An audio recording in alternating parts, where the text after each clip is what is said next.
क्या अचानक संसद घेरेंगे कॉकरोच जनता पार्टी? जंतर मंतर से संसद तक मार्च का ऐलान, सोनम वांगचुक की बड़ी हुकार। उधर मानसून सत्र में सरकार को घेरने की तैयारी में विपक्ष। जी हां, क्या जंतर मंतर पर चल रहा आंदोलन अब संसद तक पहुंचने वाला है? क्या सोनम वांगचुक ने देश भर के छात्रों से 20 जुलाई को दिल्ली पहुंचने की अपील कर दी है? और क्या संसद के बाहर आंदोलन और संसद के अंदर विपक्ष के हमलों से सरकार की मुश्किलें बढ़ सकती हैं? आज के इस रिपोर्ट में आपको बताएंगे सोनम वांगचुक के बड़े ऐलान का पूरा सच, संसद मार्च की तैयारी क्या है और आखिर क्यों 20 जुलाई का दिन राजनीतिक रूप से बेहद ही अहम माना जा रहा है। तो वीडियो को आखिर तक आप लोग जरूर देखिएगा।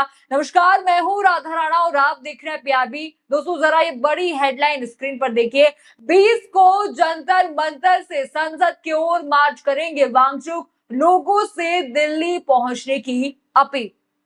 हेडलाइन आपने यहां पर देखा, यानी कि मामला अब सिर्फ जंतर मंतर तक सीमित नहीं रहने वाला। अगर सब कुछ योजना के मुताबिक हुआ तो संसद के मानसून सत्र के पहले ही दिन प्रदर्शनकारी संसद की ओर कूच करने की कोशिश करेंगे और यहीं से सरकार की मुश्किलें बढ़ सकती हैं। खैर, आपको बता दूं कि जंतर मंतर पर आंदोलन को कब अब करीब जो है 20 दिन यहां पर हो चुके हैं और सोनम वांगचुक को अनशन भी लगातार उनका जारी है। हर गुजरते दिन के साथ लोगों की चिंता उनकी सेहत को लेकर बढ़ती नजर आ रही है। कई छात्र भी अनशन पर उनके साथ बैठे हैं और उनकी तबीयत को लेकर भी सवाल उठ रहे हैं। लेकिन अब सबसे बड़ी खबर यह है कि आंदोलन की रणनीति बदल दी गई है। अब तक जो प्रदर्शन जो है जंतर मंतर पर शांतिपूर्ण तरीके से यहाँ पर चल रहा था, अब उसी को संसद तक ले जाने की तैयारी की जा रही है।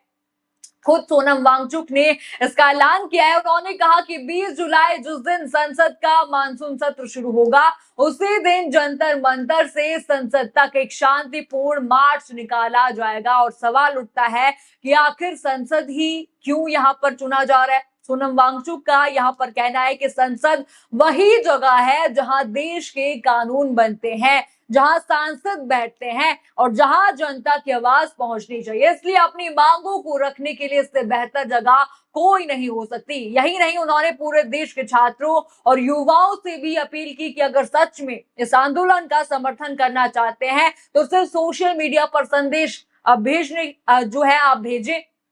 चलिए पहले वो वीडियो देखिए जिससे पूरे मामले को और भी चर्चा में यहाँ पर ला दिया। जरा वो वीडियो आप देखिए। आप तैयार हैं? अगर मैं कहूं कि 20 जुलाई को जब संसद का मॉनसून सत्र शुरू होता है तो मेरे साथ आप लोग भी जंतर मंतर से संसद तक एक शांतिपूर्ण मार्च करें।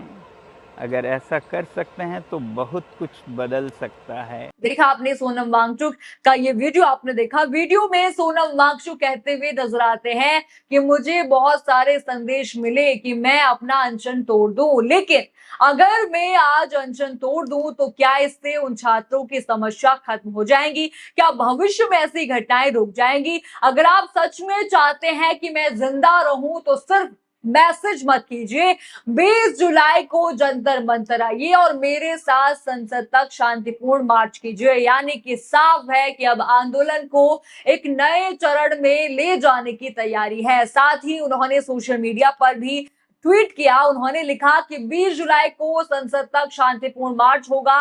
अगर आप सच में इस आंदोलन का समर्थन करते हैं तो दिल्ली आइए और हमारे साथ जुड़िए।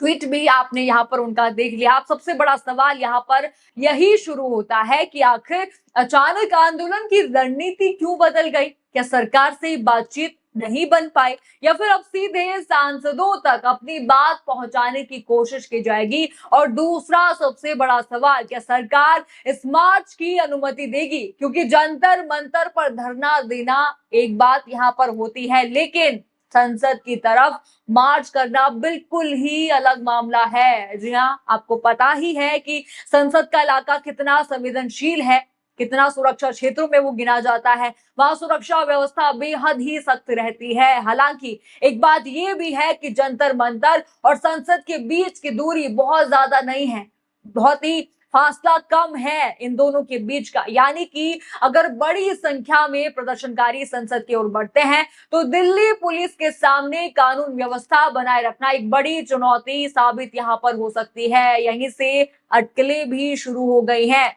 कुछ लोग मान रहे हैं कि पुलिस जंतर मंतर से आगे बढ़ने से पहले ही रोक सकती है। उन बच्चों को, उन छात्रों को, उन प्रदर्शनकारियों को, कुछ का मानना है कि मार्च को कुछ दूरी तक जाने दिया जाएगा और फिर रोका जाएगा। ये सब फिलहाल जो है अटकलें यहाँ पर लग रही हैं। अंतिम फैसला प्रशासन और कानून व्यवस्था की स्थिति के अनुसार ही होगा, लेकिन इतना तय है कि अगर हजारों छात्र और प्रदर्शनकारी एक साथ निकलते हैं तो सरकार पर राजनीतिक दबाव जरूर बढ़ेगा। और टाइमिंग भी आप इस वक्त की देखिए कैसी ये टाइमिंग है। उसी दिन जो है संसद का मानसून सत्र भी शुरू हो रहा है, यानी संसद के भीतर विपक्ष सरकार को घेरने की तैयारी में रहेगा और वो घेरेगा भी। और संसद के बाहर अगर प्रदर्शन तेज हुआ तो सरकार पर दो तरफ से दबाव बन सकता है। एक तरफ विपक्ष के सवाल और दूसरी तरफ सड़क पर बच्चों का प्रोटेस्ट। आपको पता ही है कि विपक्ष पहले से ही कई मुद्दों को लेकर सरकार को घेरने की बात कर रहा है। राम मंदिर का मुद्दा आप ले लीजिए, उसका घोटाला आप ले लीजिए, पेपर लीक का मुद्दा तो चल ही रहा है, हर जगह वो घेर ही रहे। शिक्षा व्यवस्था पर सवाल है और दूसरे कई बड़े विवाद हैं। इन सब पर संसद में बहस की मांग की जा रही है।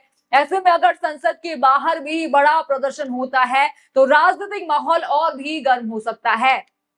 उधर प्रदर्शनकारियों का ये कहना है कि उनका मार्च पूरी तरह से शांतिपूर्ण होगा। वहीं प्रशासन की प्राथमिकता सुरक्षा और कानून व्यवस्था बनाए रखना होगी, यानी आने वाले दिन काफी अहम रहने वाले हैं। देखिए, अगर दबाव में आकर सरकार जो है धर्मेंद्र प्रधान का इस्तीफा यहाँ पर दे भी देती है तो क्या बच्चे रुक जाएंगे, प्रोटेस्ट नहीं करेंगे? लेकिन देखिए, अगर बच्चे रुक भी गए, मान गए सरकार की बात, तो भी संसद में विपक्ष जो है, खासकर यहाँ पर राहुल गांधी, तो मोदी सरकार को घेरेंगे ही, क्योंकि मुद्दे कई आ चुके हैं हाथ में। जो है भाजपा सरकार ने यहाँ पर दे दिए हैं मुद्दे, और ये मुद्दे जो हैं हाथ से जाने देगा विपक्ष, ऐसा बिल्कुल भी यहाँ पर होने वाला नहीं है। एक तरफ अनशन पर बैठे लोगों की सेहत को लेकर भी चिंता बढ़ रही है। आपको यहाँ पर मैं बता दूं, सीजेपी के प्रोटेस्ट जो चल रहा है यहाँ पर, उसमें कई बच्चे भी अनशन पर जो है यहाँ पर कर रहे हैं, सोनम वांगचुक के साथ यहाँ पर अनशन कर रहे हैं।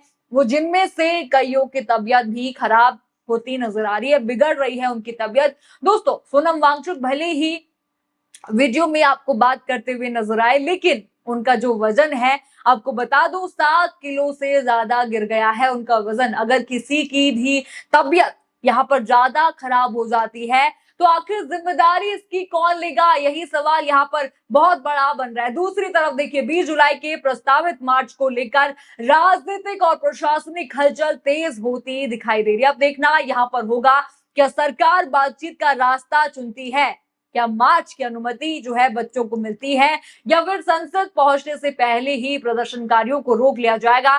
फिलहाल पूरे देश की नजर है 20 जुलाई पर, यहाँ पर जो है नजरें टिकी हुई हैं। आपको क्या लगता है इस पूरी बड़ी खबर पर? हमें कमेंट सेक्शन में अपनी राय जरूर बताइए। खबर आपको पसंद आई हो तो वीडियो को लाइक करें, शेयर करें और चैनल को सब्सक्राइब करना बिल्कुल मत भूलिएगा। और बने रहिए पीआरबी के साथ। धन्यवाद।